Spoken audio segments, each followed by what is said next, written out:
Here's the Bucks' big three taking on the Nets in Game 6. Giannis had his fourth straight game with at least 30.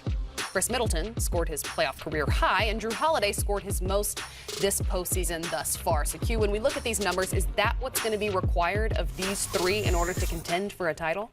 I agree. I think that will be required, and the others got to still come along too. But I mean, those are your driving forces. If you're gonna win, those are the guys that drive winning for you. So they got to show up in a big way. As I looked though at the Nets thus far this postseason, that 15-point loss was their largest thus far. What is it that wasn't working that usually does?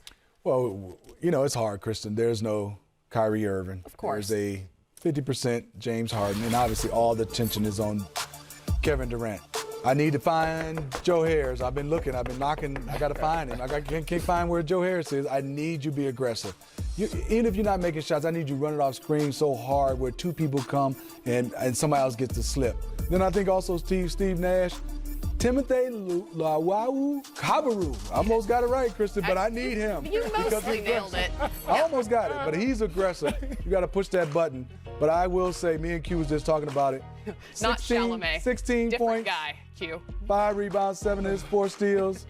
That's a good game for most people. But I got a feeling James Harden's going to have a game. And I think for them is pressure's going to be on them, but I think these two guys have been made for this. They'll be ready for this moment. Also interesting to note, the Bucks had the 26-4 edge in fast break points. Q, what was the key to setting the pace so early on? Like I say, Giannis played the way that I feel like Ben Simmons needs to play. He didn't take any threes. He didn't worry about the threes. He was getting that ball, and he was getting downhill, and he was being aggressive attacking.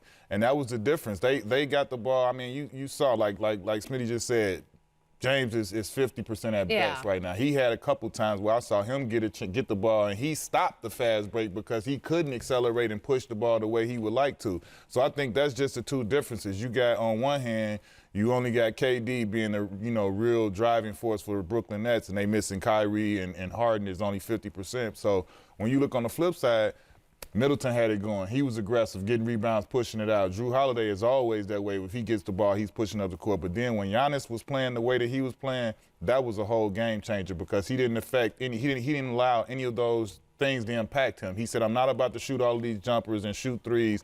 I'm getting to the gravy, and he did it well that day. And I don't mean to diminish at all the injuries that the Brooklyn Nets are playing with, but we only saw those three guys play together 7 times in the regular season, and it was still good for the top 2 teams in the Eastern Conference. So the expectation is still to contend for a title despite who's on the floor, right? It is, because you have 2 guys, KD and James Harden, that's been MVPs.